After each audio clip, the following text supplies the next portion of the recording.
गढ़चिंचले गांव में जो हुआ है वो एक बहुत दुखद है। स्वामी कल्पवृक्ष गिरी जी की, सुशील गिरी जी की और निखिल तुमड़े की जो हत्या हुई है वो एक दुखद हत्या है। इस क्षेत्र में जो ये हत्या हुई है,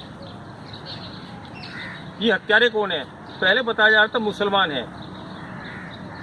एक मतलब इस देश में साजिश चल रही है हिंदू मुसलमानों में दंगा कराने की, ताकि दंगा हो और आपस में भिड़े और देश महामारी जो कोरोना फैल रही है वो ज़्यादा से ज़्यादा लोग मरे। ये साजिश थी।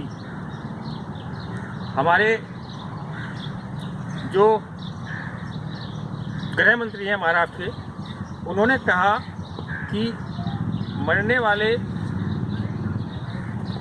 जो नाम है उनके नाम की लिस्ट जारी की है, किंतु उन्होंने ये नहीं बताया कि नाम किन लोगों के हैं। जो महाराष्ट्र के मुख्यमंत्री है उद्धव ठाकरे जी, उन्होंने कहा मरने और मारने वाले का दोनों का एक ही धर्म है। मेरे भाइयों और बहनों, ये एक बहुत बड़ा झूठ है। ये जो लोग मारने वाले हैं ये सारे ईसाई हैं, क्रिश्चियन हैं, ख्रिस्ती हैं। इनके नाम पर मत जाओ। ये पूरा गढ़चिंचले गांव मैं अच्छी तरह जानता हूँ। ये गांव 1280 आबादी का गांव है ये, और इस गांव के जितने भी आदिवासी हैं, जनजातीय लोग हैं, ये सारे के सारे ईसाई हैं। और ईसाइयों की जो बाइबिल है उसमें लिखा हुआ है कि जिस भूमि को तुम ईसाई जीतते हो उसके मूल निवासियों और देवी देवताओं को सदा सदा के लिए नष्ट कर दो। उस धरती पर कोई ऐसा स्त्री पुरुष पाया जाए जिसने सूर्य की पूजा की है, चंद्रमा की पूजा की है या देवी देवताओं का पूजा है, उन स्त्री पुरुषों को तुम ईसाई पत्थरों से मार दो।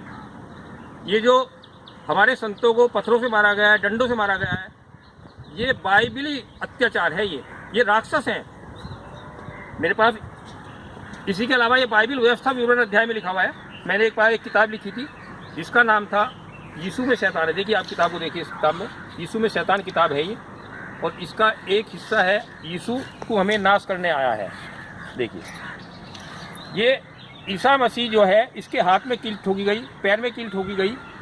ये यरूशलेम का जो महान राजा था उसने इसके अंदर शैतान पाया था, और ये शैतान बाइबल व्यवस्था विवरण में कहता है कि जीती धरती में जिन जातियों को तुम खदेड़ोगे वे ऊंचे ऊंचे पहाड़ों पर, टीलों पर या किसी भांति के हरे भरे वृक्ष के तले जितने स्थानों पर अपने देवी देवताओं को पूजते हैं उनको तुम ईसाई पूरी रीति से नष्ट करना, उनकी वेदियों को उठा देना, उनकी लाटों को तोड़ डालना, उनकी अशेरा नामक मूर्तियों को उजाड़ देना, उनकी खुदी मूर्तियों को काट के गिरा देना, ताकि उस देश से उनका नामा निशान मिट जाए।